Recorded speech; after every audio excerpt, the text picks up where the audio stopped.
প্রতি বছরের মতো এবছর আমরা সবাই মিলে একটি ইফতারি আয়োজন করি আর কি। এটা আমাদের এলাকার একটা রীতি ধরতে গেলে, যে আমরা প্রতি বছর এলাকার যত বড় ভাই আছে, বন্ধুবান্ধব ও ছোটো ভাইদেরকে নিয়ে মসজিদে একটি ইফতারির আয়োজন করি এলাকার সবাইকে নিয়ে। তো এই বছরও আলহামদুলিল্লাহ, আল্লাহ তাআলার লাখো শুকরিয়া, আল্লাহ তাআলা আমাদেরকে এই ইফতারি আয়োজন করার তৌফিক দান করেছেন। তো এই ভিডিওটা করা হচ্ছে সবার কাছে দোয়া কামনা করার জন্য, যে আমরা যেন প্রতি বছর এভাবে ইফতারির আয়োজন করতে পারি। আর ইফতারির আয়োজন করতে পারলে ভালো লাগে আর কি, যে অনেক সওয়াবের একটা কাজ,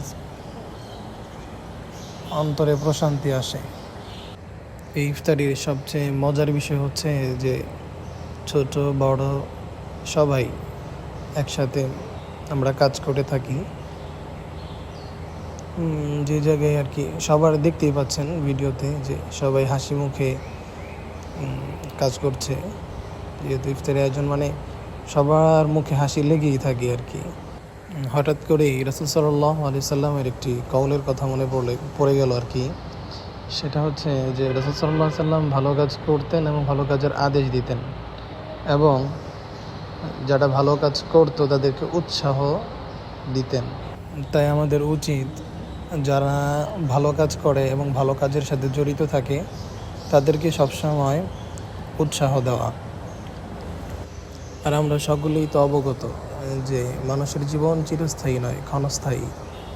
তাই আপনি যে কাজগুলো করবেন, ভালো কাজগুলো করবেন, সেই কাজগুলো আপনি যখন না থাকবেন, আপনার অনুপস্থিতিতে যারা এই কাজগুলো করবে, তো তার একটি সওয়াব আপনি পাবেন।